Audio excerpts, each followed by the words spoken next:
Hello everyone, I'm back with another Reddit Addicts episode. If you find my videos entertaining, please kindly subscribe and like them. Thanks to everyone for your suggestions and kind notes. Now, let's get started with today's exciting stories. I, 27 male, am a general manager at a fast food restaurant. Not gonna say which, because I don't want to get in trouble. With my assistant manager, Sophie, 23 female. Me and Sophie get along pretty well. We joke, fight about stuffs all the time, and like to prank each other a lot. Like prank calls or making the other do fake orders or writing fake surveys about the other, or splashing soda on the other. We end up working together a lot since we get a bunch of call-outs, especially at night, and Sophie likes to pick up extra hours. We've both climbed up in the couple years that we've worked there and have a good relationship. When it's dead, Sophie likes to write fan fiction on her phone, which I sometimes tease her about. A while back, I made Sophie read me a line that she was writing, and we were making jokes about it. Last week, I suddenly remembered the fan fiction again and decided to try and find it. I remembered the line she had read to me and was able to search for it online using quotation marks.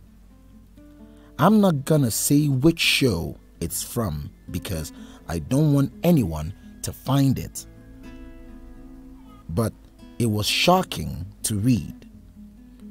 Pretty much the two characters in it worked at a fast food chain and ended up falling in love.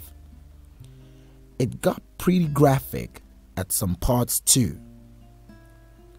The main characters were essentially a representation of Sophie, and the love interest was basically me.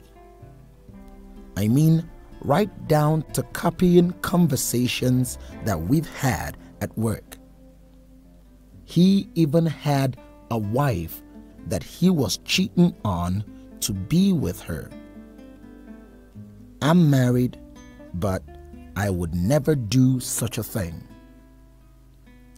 Anyway, a few nights ago, Sophie and the rest of the team threw a party to celebrate a couple of wins, and of course, Sophie pranked me by shoving a cupcake in my face.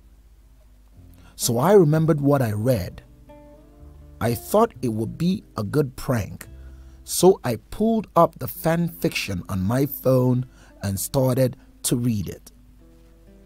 When she realized what I was reading, Sophie's eyes started to tear up, which I was not expecting.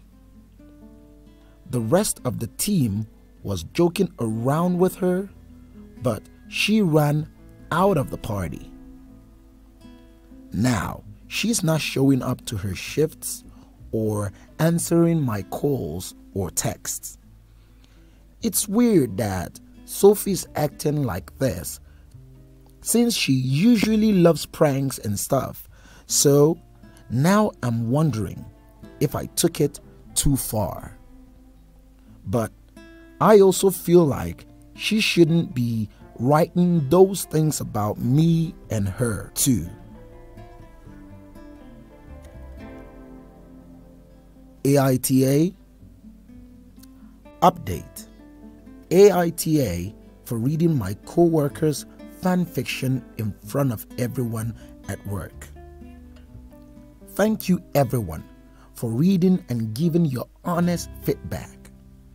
It's been a couple of weeks since I first posted that day, and I want to let you know that I read most of your comments and had a hard time accepting that I'm the a-hole. However, after reading and rereading and remembering the situation, I feel that your votes are fair. A lot of you advised that I leave Sophie alone, which I did. But what surprised me is that she actually came into work to her next scheduled shift after that post went up. I was intending on leaving her alone, but she approached me first, so we sat in the back room and had a discussion. I was ready for her to hand in her resignation or talk about taking this to higher ups, as some of you had said, but instead she apologized to me. She said that she was sorry for writing fan fiction at work and for including personal stories. She admitted that the character was about me after all. After reading all of your comments, I was beginning to think that our time together was just inspiration. But she ended up confessing to me. I told Sophie that she had no reason to be sorry and that I had to be responsible for my actions. I acted inappropriately with her at work and allowed these feelings to develop instead of setting boundaries. I also humiliated her and read her diary in front of the whole class, and I deeply apologized. She actually ended up laughing about it, but I do admit that it felt kind of like she was taking the higher ground and trying not to seem that hurt by it. I asked her if she wanted to transfer to a different location, and she said no. She also said she wasn't looking for a new job. I had a separate talk with the rest of the team about what happened, and she joked around with them.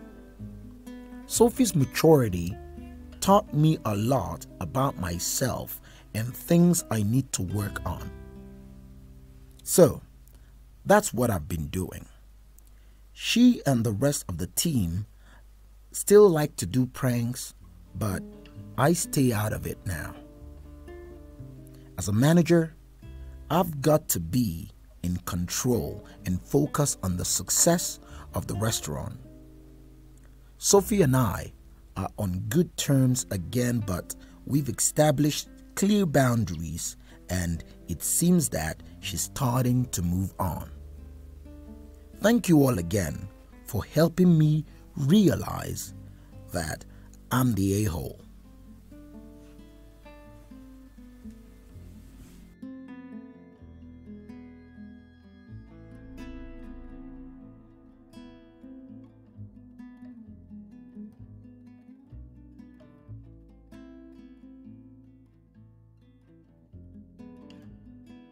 We hope you enjoyed this story. Thanks for watching and hope to see you in the next video. And before you go, please be sure to subscribe for more.